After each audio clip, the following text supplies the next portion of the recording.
Вы сколько бы не работали с ним, 10 лет, сколько бы вы не обучали этому человеку, он уйдет от вас, потому что он только оценивает на уровне деньги. Теперь, если вы говорите, почему ты хочешь работать с нами, чем тебе привлекло наша компания?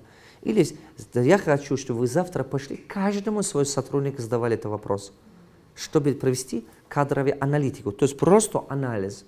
Почему ты с нами хочешь работать? Или почему ты здесь работаешь? И человек говорит, я здесь рядом живу, мне очень удобно. Значит, к какому относится? Личная выгода. Хороший соцпакеты, хорошие там, не знаю, условия, 2 дня рабочие, то есть 5 дней рабочих дней, 2 дня выходных, хороший календарь, в общем, обед дает на работе, в общем, хорошие условия. Поняли, да? То есть личная выгода. А если вы спросите, почему ты здесь работаешь? И почему ты хочешь с нами работать? И человек говорит, ну это то, что я люблю делать. Это то, что я умею делать. Это то, что у меня хорошо получается.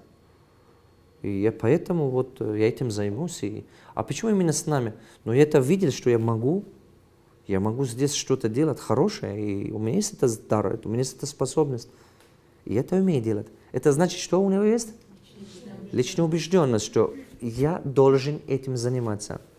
А если человек говорит, почему ты с нами работаешь, или так работаешь, и так далее, и он начнет вам говорить, я по-другому не могу. Я либо должен делать отлично, либо не делаю. Если я берусь, я это делаю до конца. Я по-другому просто не умею. Либо я это делаю отлично, идеально, либо я просто не берусь на это. Я не могу так работать. Топ-ляп я не могу. А вы говорите, почему ты здесь с нами работаешь? Я видел, что здесь я могу делать серьезные вещи. Это меня вдохновляет. Понимаете?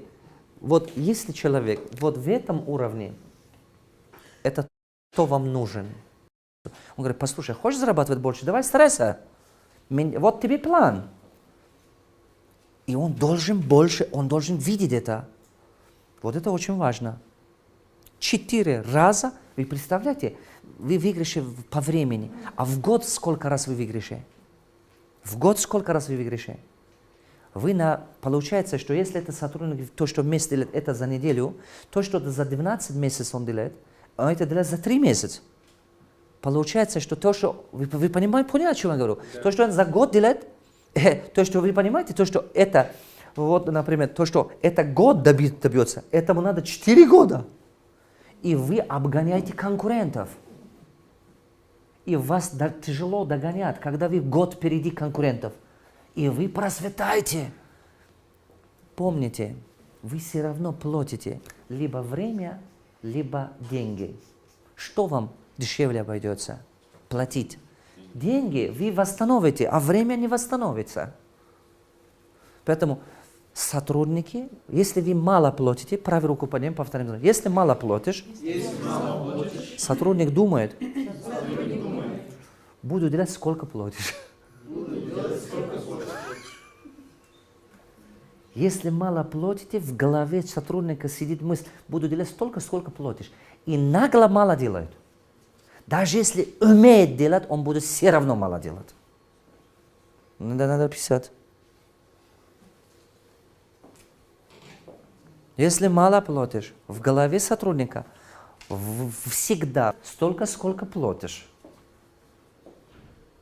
Зарплата – опасная штука. Кто из вас меня понял? Должна быть справедливость.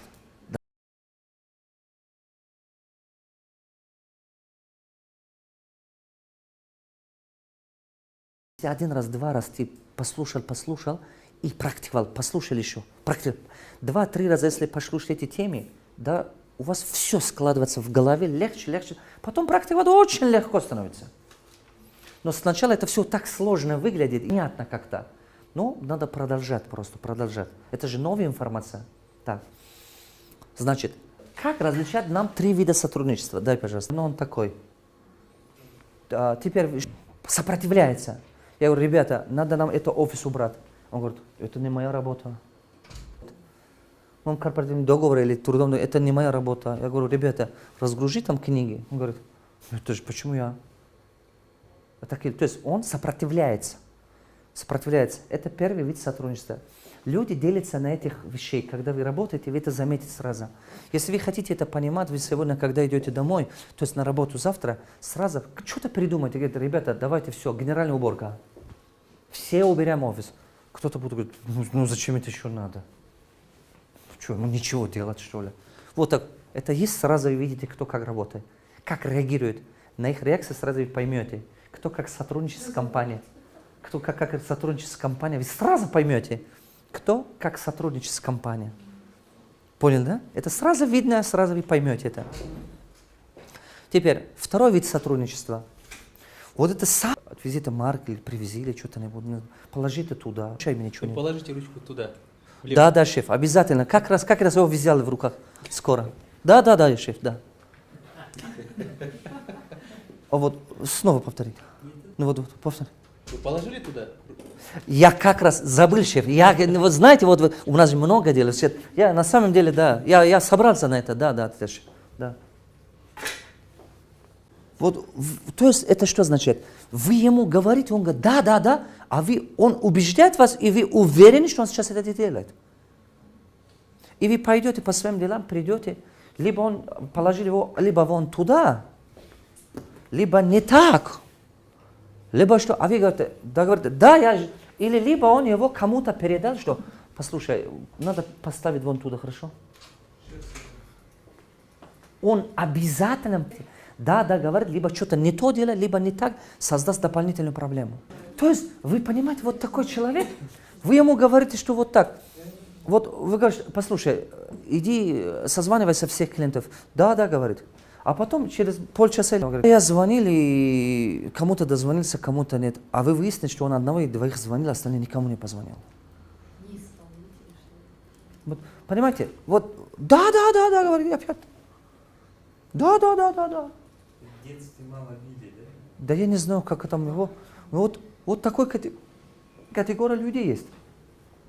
Вспомните тот парень, который я говорил вам? Он был такой. Я даже открываю каждый этих, я однажды поймал себя в то, что он меня должен был сопровождать сайт, я открываю так, вот это делает так.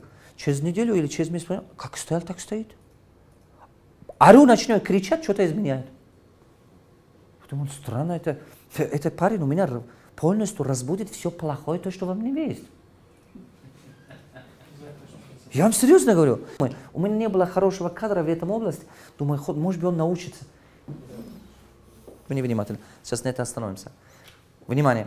Когда нанимаете сотрудника, на каждого пост вашей организации, на администрация, на руководителя, на дизайнера, на, можно сказать, отдел продавцов, руководителя продавца, на офис-менеджера, на всех отдельные почты откройте. Электронную почту. И эти электронные почты должны принадлежать компанию. Это означает, что все приписки должны уйти от компании. Например, иди сюда. Вот это парень, я нанимал администратором по продаже книг. Он должен, и я его почту открою, говорю, это твоя почта. И новый пароль. Я даю пароль, надо давать, а компания говорит, вот возьми это. То есть это электронная почта. Смотрите, первый. Второй, телефон надо отдавать. Да. Простой какой-то не будет, рабочий телефон надо давать. Простой телефон надо давать. И что? Внимание, это номер компании. Вся база здесь. Вся приписка там. История приписки остается там. Когда я его увольняю, иди, пожалуйста, я его что делаю сначала? До того, когда его увольняю, я сначала, телефон у него же, я сначала блокирую почту. Просто пароль поменяю. Он еще не знает, что я собираюсь его увольнять. Потом беру телефон. Получается, что все, история, разговор, база осталась в компании. Кто мне понял сейчас? Нельзя. Почему? Потом это люди, клиенты знают.